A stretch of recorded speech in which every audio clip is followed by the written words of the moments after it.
Welcome to the Kyle McCullers Show. Good evening. I am your host, Kyle McCullers, and today we are going to talk a little bit about politics, and I'm going to read you something. Say less. Do more. Keep your plans to yourself. Work as hard as possible for as long as possible, and don't give up. When you don't feel like it, good. It's another opportunity for mental growth and toughness that is required to become who you need to be to get what you want. Sometimes you don't know who you're talking to. Sometimes your excitement for the future, your enthusiasm, can be contagious. And sometimes it can trigger in others envy, desire, even hatred. It's always better to keep your plans of what you are doing or what you're going to do to yourself. This outlook is a risk aversion or loss aversion. We human beings would rather not lose at all than attempt to win. When we are striving for something, and you open up about that to people, depending on who you're talking to, it could go one way or the other. But typically, you always hear the bad stories, right? My advice is, whatever you're working on, whatever you're striving for, whatever it is that is in you that you're going for, just do it. Don't talk about it. Don't shout it from the rooftops. Just let your work speak for itself, and let the results of your work speak for itself. For a long time, I personally adhered to this and was successful. But when I deviated from this, thinking that I was being more, I don't know if friendly is the right word, but being more trying to produce camaraderie within a group. Interesting enough, I got a lot of disdain and what?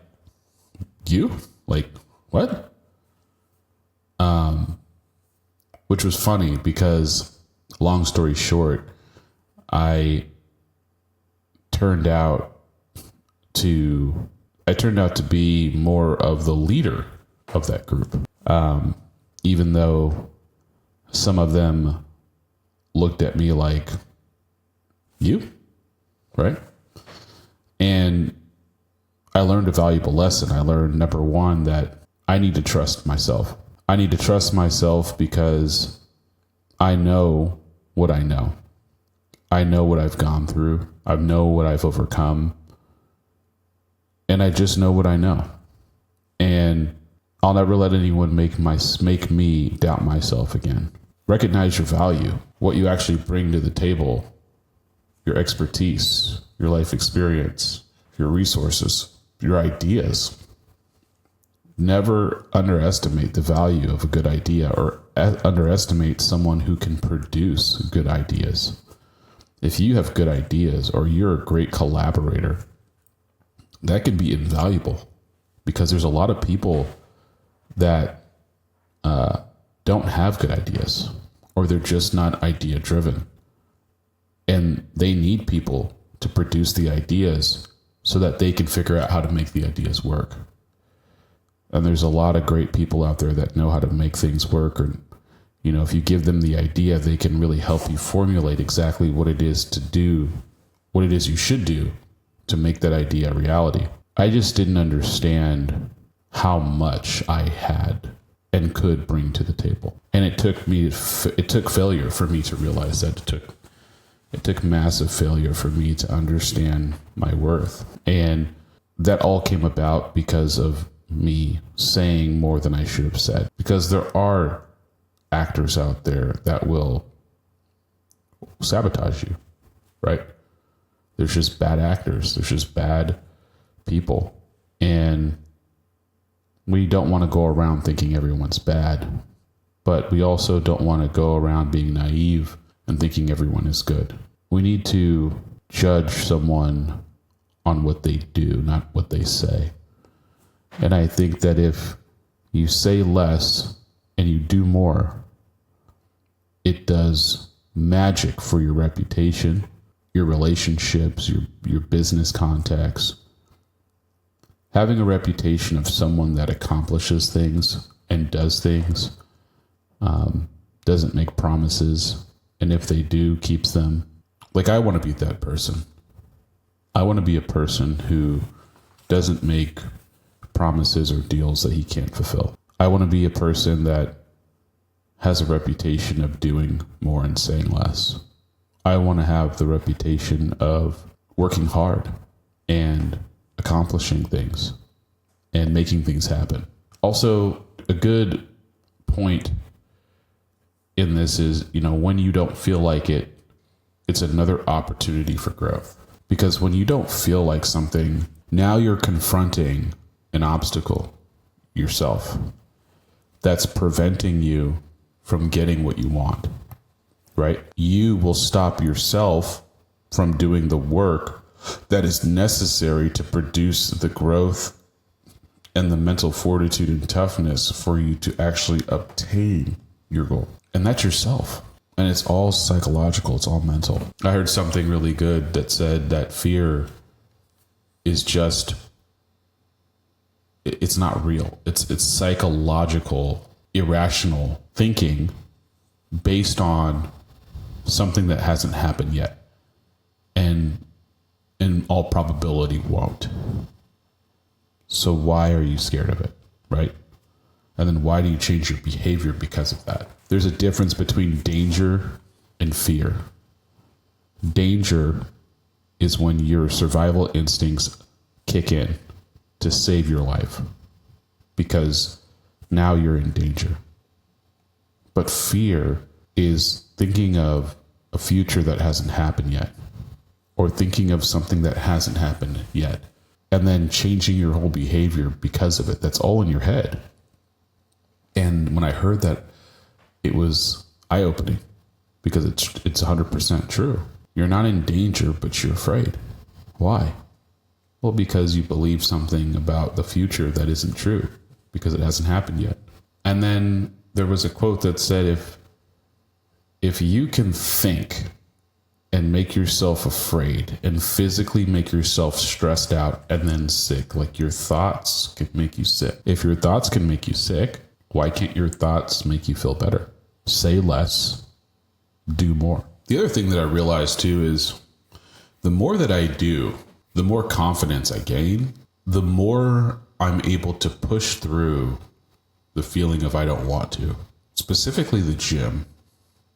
Staying in the gym helps me tremendously mentally, obviously physically, but mentally, not just for the working out aspect, the endorphins, but I'm talking about the confidence that you get from the mental toughness of pushing through pain and difficulty. And then being able to take that and translate it into the things you're doing in your work. I was out of shape, and I'm still not in the shape that I want to be, but I was out of shape for, going on 4 years now, 5 years. I was probably in the best shape of my adult life in 2019, right before the pandemic. And then after the pandemic, it was just hard, and it seemed like, 2020 went, 2021 came, 2022, 2023, 2024. And I've always been someone who was in the gym. I've always been someone who worked out ever since, 7th grade, when I played football and wrestled and did track, and I was just an athlete. And I've always stayed in the gym since I was 12 years old, 6th grade, 7th grade, And what's interesting is the last 5 years, I've kind of not really been in there. And I gotta say, I guess I can pinpoint where my confidence fell, insecurities rose, my identity was empty, and I was angry, and there's just so many things, I think, from that one small decision that kind of grew into this hydra, this many-headed beast. I think I can trace it all the way just back to lack of self-confidence. And when you're not confident in yourself, it's not just about your body, but it's about everything. Your decisions, your money, your relationships. I think, now I'm not talking about self-confidence in the form of self-pride and arrogance and haughtiness and, thinking of yourself as better than everyone else. I'm not talking about that kind of self-confidence, but I am talking about a knowledge of yourself, knowing your limits, testing your limits. When you get into a fight and you get hit and you realize you're not going to break, or you realize it's not as scary as you thought it was, right? Because we fear what we don't know, right? We're fearing the future. It hasn't really come yet, right? So when you do that, you realize that it's not as bad as you thought. It changes you. Now you have confidence. Now you know a little bit about yourself that you never knew before. That's what you can do in the gym every day. You can push yourself a little bit harder than you did yesterday. So just some food for thought. I want to jump into a clip that I thought would be interesting to listen to and react to. I have not listened to it, but it is Stephen A. Smith addressing if he is becoming a Republican. You got to appreciate someone who is willing to keep it 100%, because we should all be asking the tough questions. So without further ado, let's hop into this and take a look at this. All right. Now let's move on to some politics and social media, where some of you, no surprises, you're just continuing to piss me off.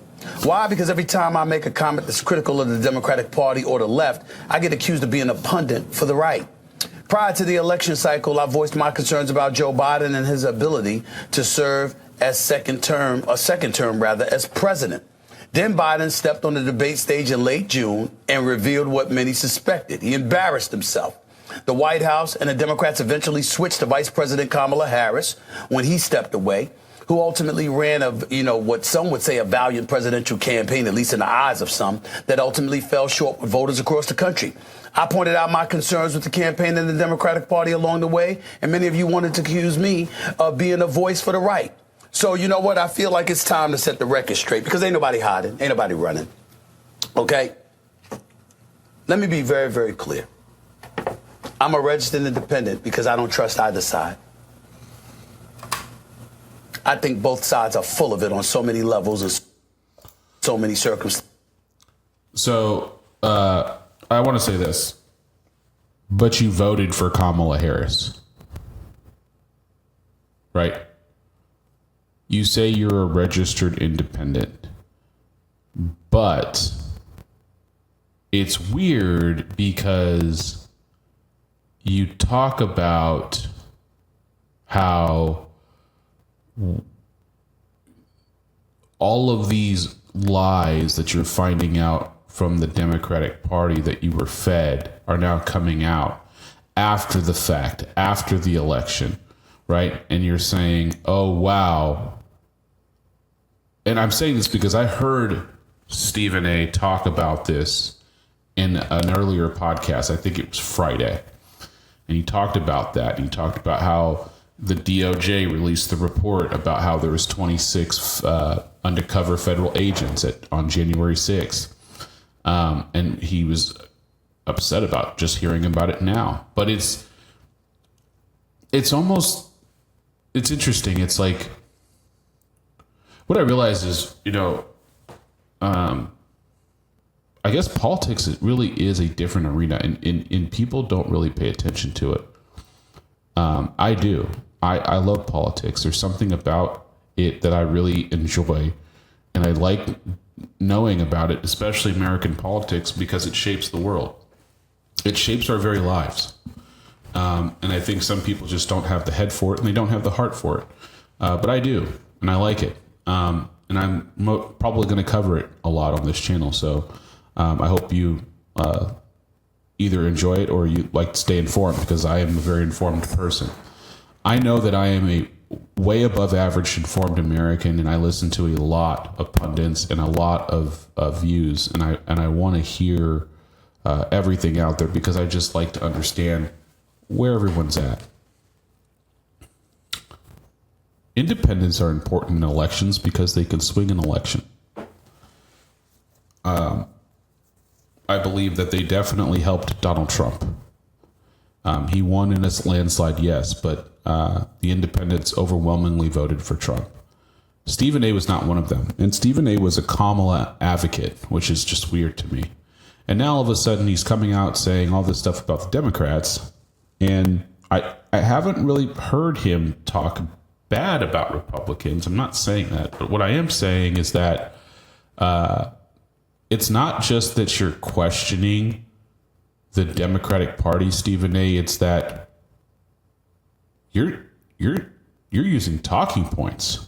Like, you're realizing things that conservatives have been saying for years.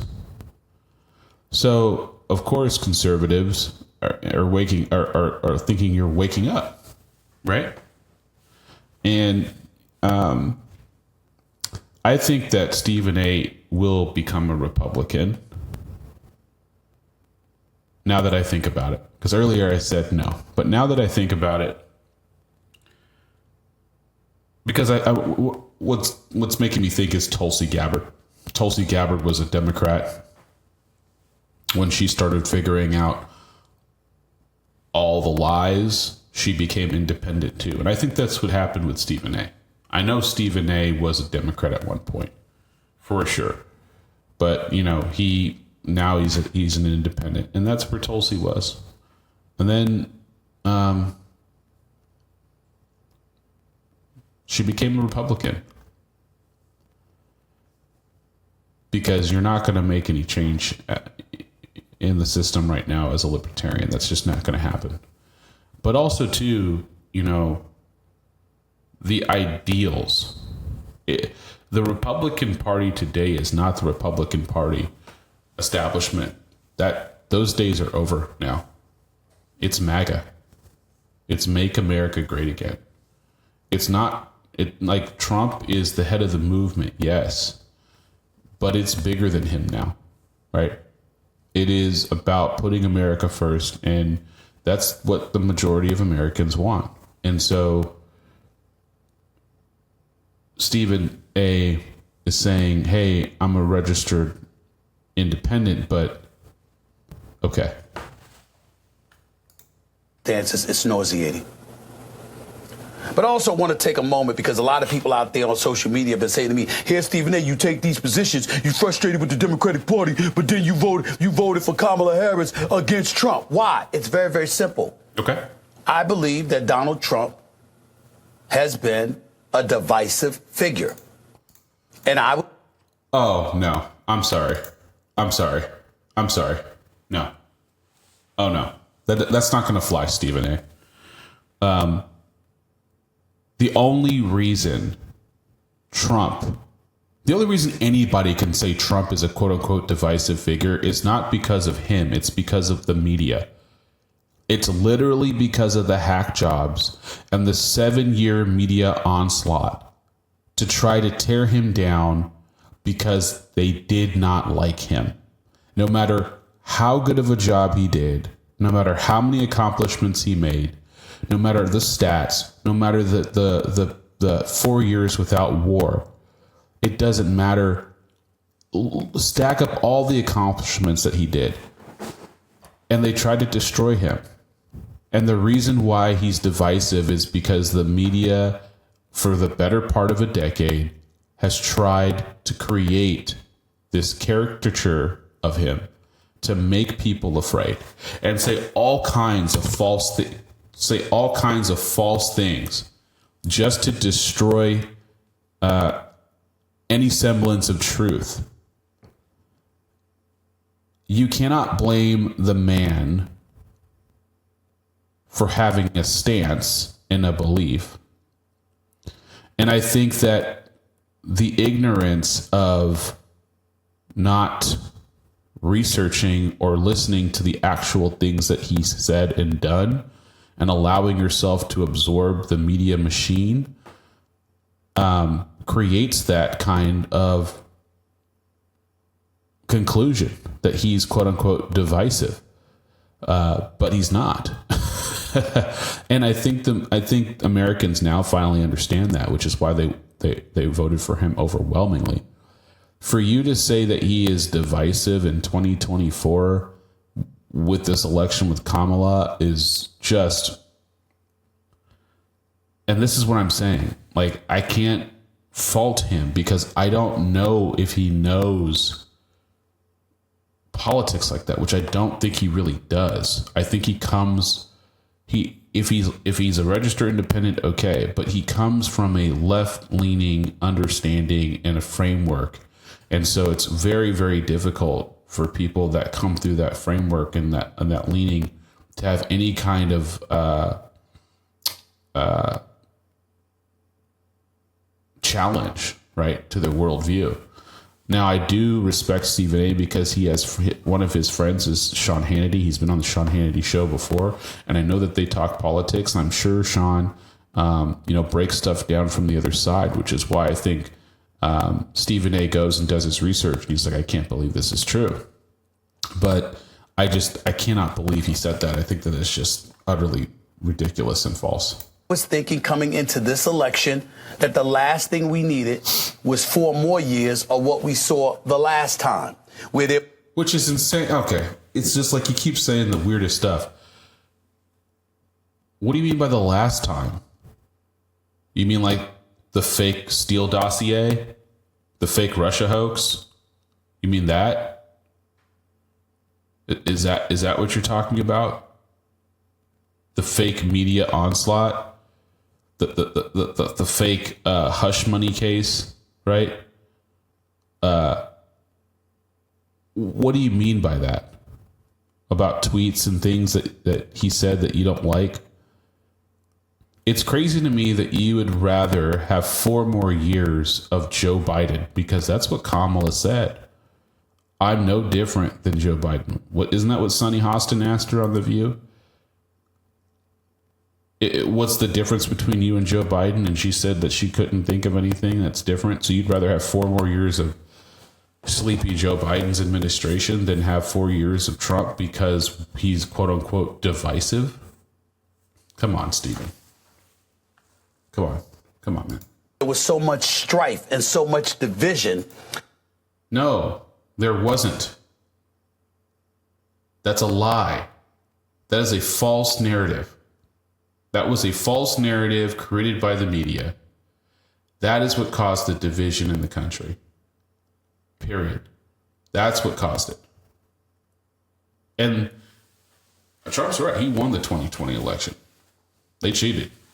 And they know they cheated. And they couldn't do it this time. And they got destroyed. But the fact of the matter is the people always wanted Trump. Period. And so, for you to buy into that narrative, Stephen, that's crazy. That even though the economy clearly was doing well under his watch before COVID struck, it was just too much for the country to take. I was fearful of civil war in this country. It wasn't so much that... You were afraid of civil war during his presidency?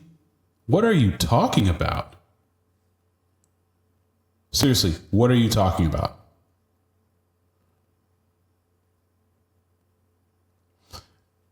You're saying that when he was president, the left and liberals were so angry and messed up and mad and divisive that they were going to go to war with their fellow citizens? That's what you're saying to me? And if that's true, how did that change in 7 years to the complete opposite?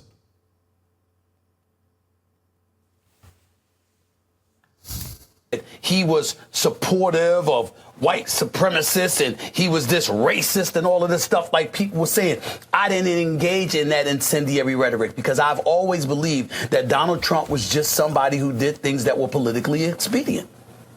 If supporting one side was going to generate votes for him, he would flow with it. And if it was not going to support his cause, he wasn't. It's just simple. It's just that simple. Why did I? Oh, you mean like every politician known to man? What person running for office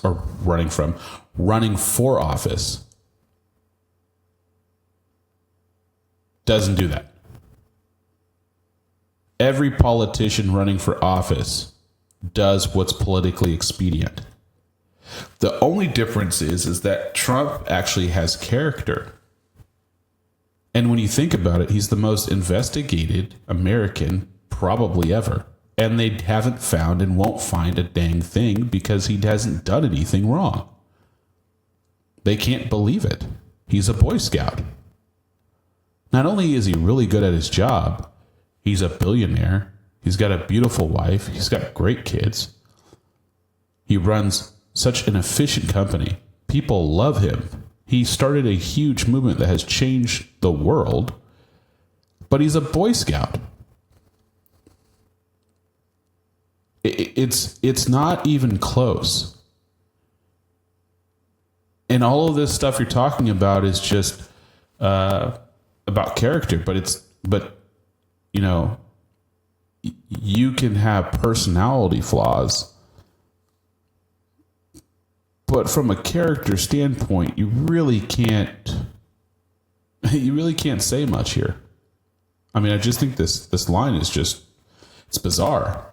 Say that, and why did I refrain from that incendiary rhetoric that was thrown in his direction? It was because I knew Donald Trump before he ran for president. And black, whites, male, females, and everybody in between got along with him great. 100%. So for all of a sudden, everybody to stand up and act like he was this pariah was BS. Why? Why? Why is it BS? There is a cult-like following and a allegiance that you must have when you are in Hollywood and on the left. And when he stepped away from that, they turned away from him and against him, and they came after him. Right? I mean, I'm glad that you didn't partake in that, but you still believed in the lies from the same group of people that rejected him and don't want anything to do with him. I don't see how that makes it better. But I was also acknowledging he didn't help his own cause. From the moment in 2015 when he strolled down those escalators with Melania,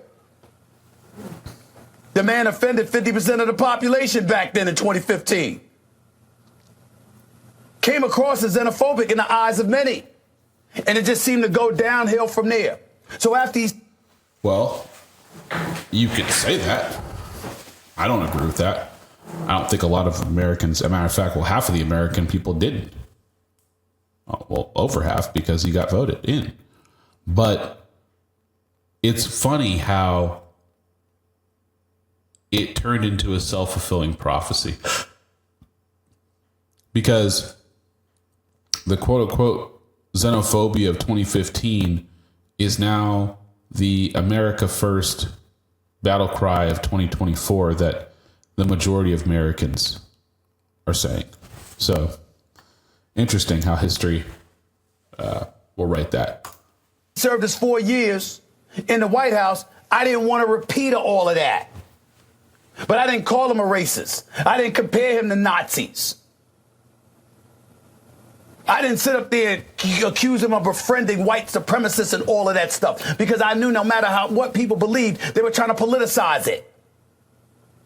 So when I thought about him against Kamala Harris, I said, excuse me, Let me make sure Republicans are in the House and the Senate. You have somebody that's going to work with both sides in the White House, and we'll have peace domestically. That's what I was thinking. Why do you... Okay. What on planet Earth would lead you to believe that Kamala Harris being in the White House would bring peace to the political machine of DC? Stephen, she is the most incompetent politician that has ever held office. She is the worst losing politician on paper. 0 votes for when she ran for president. Handpicked, that I would say, for her race and for her gender by Joe Biden as vice president. The lowest approval rating for a vice president in history. Absolutely didn't do anything she was assigned to do at the border, or probably anything in her job. Ran one of the most disastrous presidential campaigns of all time, and spent $1.8 billion in like 90 days, and no one can find the money? How do you think and rationalize that that person would bring peace? Which is incredible to me, because Donald Trump actually brought world peace for 4 years. It's recorded in history, Stephen. A lot of this is just really lame excuses. And you should just admit you were dumb. You made a bad choice. And now you see the light. But under no circumstances was I this raving supporter of Kamala Harris. Oh, come on. Just because you weren't calling Trump a racist or a Nazi doesn't mean that you weren't supporting Kamala, and doesn't mean that you didn't think, oh, you know, Trump isn't the one, even though you quote unquote knew him before. It smells real funny, Stephen. I saw her during the primaries in 2020. I saw that she couldn't get to Iowa. I saw her comments about transgenders, particularly those in prison that wanted sex changes. I saw how incoherent she appeared in communicating what her objective would be when it came to the economy. I know for a fact that she was supposed to oversee the issues involving the border. Yes, like Roland Martin. And you still voted for her because you had TDS, because you were programmed by the media, because you quote unquote believe he's divisive. You were buying into leftist Democratic talking points the whole way through until you realized, oops, they lied to me. And now you're realizing, oops, they've been lying to me the whole time. I'm so mad. Said she wasn't the quote-unquote border czar, but she was perceived as such. I also saw her go on The View and categorically deny that there was any need to change anything that Biden had done, even though over 12 million people crossed the border illegally, and you were acting like there was no border crisis. But you still voted for her. I saw the duplicitous tendencies. I saw the inconsistencies. I also saw the hypocrisy. So why'd you vote for her? And as the election came about and ultimately unfolded, and I saw Donald Trump win convincingly. No, he did not get 50% of the popular vote, as the Democrats are so quick to point out. My attitude to them is shut the hell up. Nobody wants to hear that now. Who cares whether he got 50% of the vote or not? He beat you in the popular vote and the Electoral College vote. He swept the swing states. He improved his numbers in every demographic imaginable. Blacks is... Why? You started this off by saying he was a divisive figure in 2015. Then you went on a rant about how you thought Kamala would bring peace, which is weird because you just made a whole bunch of not excuses, but you laid out a whole bunch of reasons why you shouldn't have voted for this person. It's weird to me that you would say all of that, but then that equals peace in our political domestic situation, which blows my mind. That doesn't make any sense. But then he sweeps the swing states and he wins overwhelmingly. Right? And your response is this. I don't know if this is not really adding up. I don't think it's adding up as well as he thought it is. This is not a very good explanation. Hispanics, women. Every We demographic. beat you. Every demographic. Everyone. And the American people spoke, and they spoke flagrantly. And from that moment forward, I'm like, damn all of that. We're going to support the fact that he won the presidency. And I'm going to tell you where I'm at with it. And that doesn't mean I'm going to become some registered Republican, because I still find them a bit shaky. But when I see... It's like, it's funny. It's like when Christians are like, I'm non-denominational. I don't hold to any sort of creed, or I don't hold to any sort of confession. I'm just a non-denominational because I don't like to choose sides. Not choosing a side is choosing a side, brother. It just is. And it's interesting. You can say that. You can say that. But we heard you talk during the election. I'm hearing you talk now. You gave us a bunch of excuses why Kamala's a terrible candidate, but you didn't give us one excuse why you voted for her, other than you thought she would bring peace. Peace to what?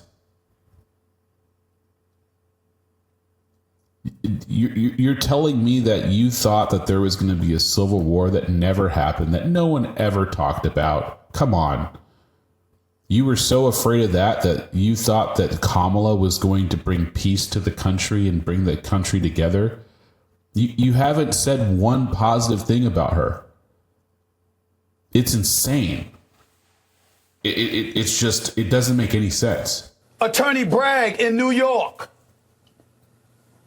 trying to convince the judge and the courts to treat Donald Trump as if he's deceased, as if he has died, just to make sure that your convictions on those 34 felony accounts remains a part of the record. It just shows another level of patheticness, if that is such a word, that creeps in. Once again, you can't let it go.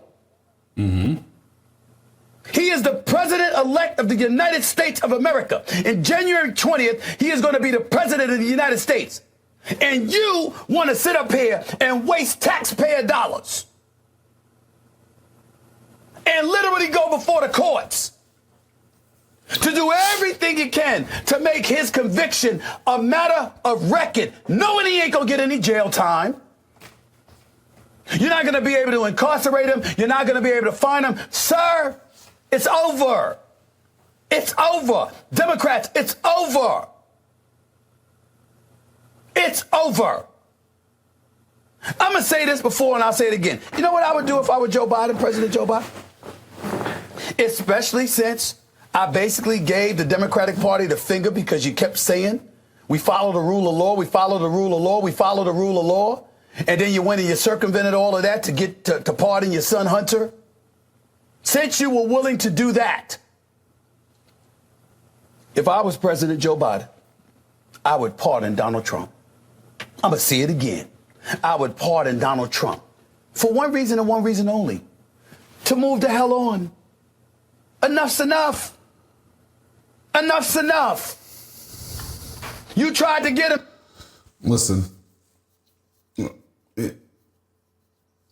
Remember, Stephen, you started this conversation by saying that President Trump was the most divisive figure that ever since he came down that 2015 escalator, that's what he's been, and that you were so afraid of civil war. Now that the Democrats have lost horribly, it's pardon. I mean, he's not going to need a pardon, number one. But even if Biden did that, or even if you wanted Biden to do that, he's not going to do that. We might not be in civil war, but there's a Cold War. This election was literally the determination of the future of the soul of this country. We were either going to continue to go down the road we've been going with the transgender movement, with the open border policy, the lack of, with Ukraine, and the lack of any kind of adults in the room when it comes to these wars. We've had an incapacitated president for years. Thank God we chose Donald Trump, because I don't really think we could have survived as what America has always been for another 4 years. If you Nancy Pelosi, you tried to get him if you Chuck Schumer. You tried to get him if you were the Dems in the Senate and the House. You tried to get him if you were the FBI. You tried to get him if you were the Department of Justice. You tried to get him. I mean, damn. Russian collusion. What happened? See, we keep talking and talking and talking. And all we see at the end of the day is that you inconvenience Donald Trump and you caused him headaches. Probably forced him to take a few doses of Motrin or Tylenol. That's all you did. You ain't doing anything else to him. He is back in the White House next month. All that shit y'all did, all the stuff you pulled, you had your surrogates out there, your pundits out there, you engaged in lawfare, you did everything. And you convinced the American people, yo, his ass belongs in jail. And where you going instead? Back to the White House. Which means they didn't convince the American people. Right? It means that the American people were not convinced that he deserves to go to jail. It was actually the opposite. So, of course, when you see that preponderance of evidence that ultimately hits us, with the reality is that no matter how hard you try, whatever mechanisms you put in place, whatever, tactics you utilize, it all amounted to nothing. Joe Biden, they caught him sleeping at an African conference in Angola. Mm-hmm. Donald Trump wide awake, going back to the White House. Mm-hmm. Peggy Noonan, an outstanding columnist for the Wall Street Journal, wrote about the unprecedents that exist with a president-elect who's usually chilling. They're normally only making news when there are headlines announcing their cabinet members. Yet, Donald Trump is walking around like he's president now. He is. He is. In France recently, for the reopening, the Notre Dame Cathedral, talking to Zelensky for Ukraine, no doubt Putin for Russia, Macron, talking to Benjamin Netanyahu, Trudeau, with the Israeli-Palestinian conflict. Putin. Look at what is happening. Everybody Every in line. time there is substantive stuff to talk about in the world of politics, Donald Trump's name is the headline instead of President Joe Biden. Facts. Y'all lost.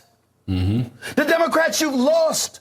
You got your ass kicked in every way imaginable. And why am I saying it like that? It's not because of the election. It's because of what's still happening.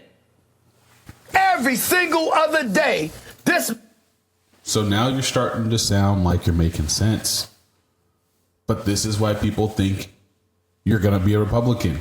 Because now you're talking like a conservative. Now you're talking about the right. Well, I'm just calling people out. I'm just saying how it is. Sure. But that's what the right has been doing. And I think the problem is, or I will say that the realization is that MAGA and the right were not the caricature that the left made it out to be. And when people found that out and realized, oh, I can become MAGA too, that's what they did. And now the Republican Party is not the Republican Party of the 80s. It's transformed now. And it's really it's really the America First, America, Make America Great Again, true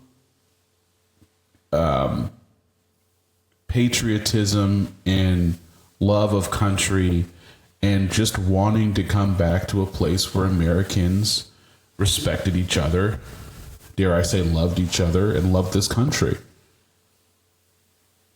And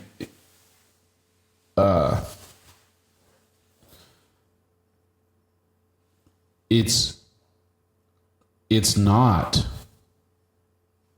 when we say Republican, the traditional GOP, I think that's gone now. As a matter of fact, Mitt Romney, I don't know what he was on, but he said that. He said the Republican Party as it was is over. It's MAGA now. It's completely over. It's different now, which is why I have to retract what I said. I do think that Stephen A. will eventually become a Republican because his viewpoints and how he feels does not line up with the Democratic Party, but they line up with the Republican Party. And I think that as long as there's people in the Republican Party that will hold themselves accountable, like Elon Musk, like Vivek Ramaswamy, like Donald Trump, Laura Trump, Eric Trump Jr. I think that,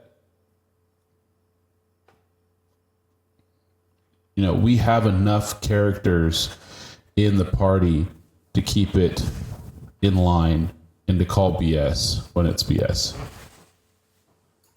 Man is making headlines about political issues that are supposed to be dominated by President Biden and the White House. It's not happening. It's him. Mm-hmm. If that ain't definitive evidence that you have lost, and it is time to lick your wounds, look in the mirror, and revisit all of those tactics you tried to exercise, clearly in an effort to keep him out of the White House, it's now. Oh, no. Maybe you shouldn't have adopted woke culture, embraced woke culture. But they can't say that. They project onto their opponent what they do or what they're trying to do. And we can go down that rabbit hole. But that's what they do. Wokeism is not an ideology to them. It is their religion. It is their belief system. They believe that stuff. That's why they advocate for it. That's what you said earlier about Kamala wanting to give transgender surgeries to illegals in prison. Like, this is stuff that they believe, Stephen. It's not just an ideology. Woke ideology the way that you should. To the LGBTQ community, anybody with decency should support you and your right to live your life.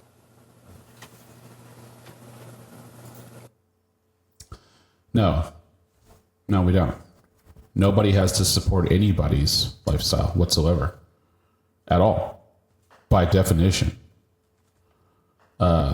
them being LGBTQ plus has nothing to do with other people needing to support them, or they're not quote unquote decent, Stephen. That's irrational. If people want to live their life, they can live their life. That's in the Constitution. But nowhere in the Constitution does it say we need to support them. But I didn't hear the right talking about the LGBT community in general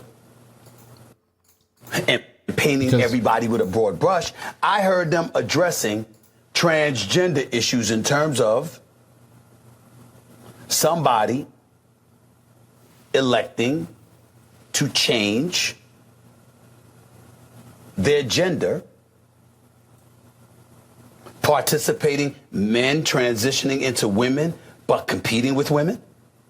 Now, we can get into the nuances and the particulars about it, and the Democrats can sit up there and say that the Republicans are misrepresenting their positions and vice versa and what have you. Here's the bottom line. They were successful in disseminating whatever they wanted their message to be to the masses better than you were. You lost. And you're still walking around here, evidenced by the latest from Attorney Bragg in New York State, evidenced by him trying to keep the conviction alive. What is that going to resolve? Donald Trump, felony convictions. It's a matter of record. Wow. I mean, you're really accomplishing great things there, huh? He ain't going to prison. He's not even forced to keep on an ankle bracelet and be confined to his home, which is a resort, by the way, Mar-a-Lago in Florida. Oh no, he's going back to the White House. And he travels back to Mar-a-Lago at his discretion, whenever he damn well pleases. You lost. Let it go. When we want to talk about whether or not I want to be a Republican or whatever, listen, there are conservative issues that I adamantly support. I support lower taxes. I support free market capitalism. I support controlling our borders. Absolutely. And I'm a big dude on national security. I ain't apologizing for that to anybody. On those issues, I'm conservative. What am I liberal on? Live and let live. Social issues. Heterosexual, homosexual, bisexual, gay, lesbian, whatever. It's your life. And I'm certainly down for looking out for the desolate and disenfranchised. You're a minority community in this country, you need help, I'm down for it. You're poor and impoverished, we're only as strong as our weakest link. The elderly, we should always revere and honor and look out for them because they contributed to our society long before we got older, and it was our turn to do so. On that note, it is what it is. That's why I'm an independent. I flow with either side. But what I don't like about the Democratic Party at this particular moment in time, you keep walking around on your moral. I'd really like to know what Republican president he voted for as an independent. I'd love to know that. Or high horse, acting like you're above reproach. Yeah. I think that's the second thing that I like that he says is, but they've always done that. The Democrats always think they're morally superior. They think that they, for some reason, have morality on their side, even though the majority of leftists don't believe there is a God. It's just weird to me. But like he was saying earlier, the lies are on his other video on Friday, the lies are exposed. And I'll probably do a reaction to that one too, but yeah. You're President Biden, he's my son. That's all you had to say. I can't let my son go to jail. I'm sorry, America. Simple. But instead, you try to get on your high horse and act like they were after him because of you. And try to make it into something political. Stop. This is what the Democrats repeatedly do. And you've gotten away with it for far too long. I've never been a fan of Elizabeth Warren for one reason and one reason only. I know her heart's in the right place. No, I know not. She's smart as a whip. I know she's very capable. My only problem with her is that if you don't agree with her, you're going to hell. Something must be wrong. All right. That's enough. That's enough. That's enough of him. That's enough of him. That's enough of him.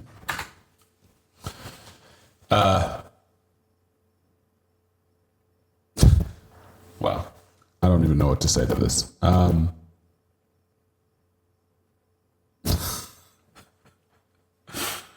Elizabeth Warren, the only thing. There's so much there. I'm so tired. Listen,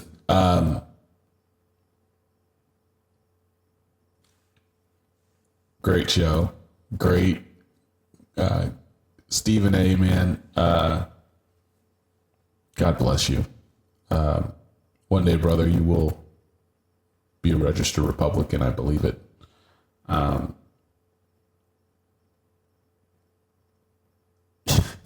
Yeah.